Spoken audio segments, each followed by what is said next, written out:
14 થી 15 કિલોમીટર દૂર આણંદ પર વરસાઈતીની સીમમાં પ્લેન ક્રેશ થયું હોવાનો મેસેજ સોશિયલ મીડિયામાં વાયરલ થતાની સાથે પોલીસ તંત્ર દોડી ગયું હતું.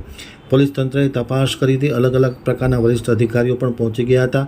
આખરે સોશિયલ મીડિયામાં વાયરલ થયેલો મેસેજ એક અફવા સમાન નીકળ્યો હતો.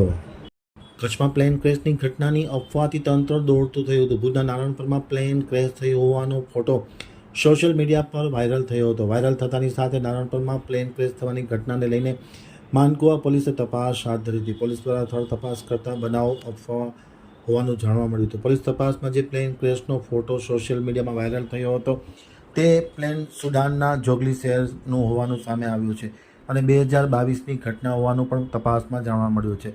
આમ કોઈ વ્યક્તિએ આ ખોટો મેસેજ વાયરલ કર્યો હતો અને પળવારમાં લોકો ત્યાં દોડી ગયા હતા. ખુદ અલગ અલગ પ્રકારની એજન્સીઓ, પોલીસ તથા રેવન્યુ વિભાગના અધિકારી, આઈજીપી સહિતના અધિકારીઓ ત્યાં દોડી ગયા હતા અને વાસ્તવમાં આ અફવા નીકળતા રાહતનો દમ લીધો. જોકે પોલીસે જણાવ્યું હતું કે ખાસ કરીને જનતાને અપીલ કરવામાં આવી હતી કે આવી ઘટનાથી ચેતજો અને ખોટા મેસેજ સોશિયલ મીડિયામાં વાયરલ ન કરવા અપીલ કરી હતી. જોકે જે જગ્યાએથી આ મેસેજ વાયરલ થયો છે તેની સામે શિક્ષાત્મક પગલાં તોડાઈ રહ્યા છે.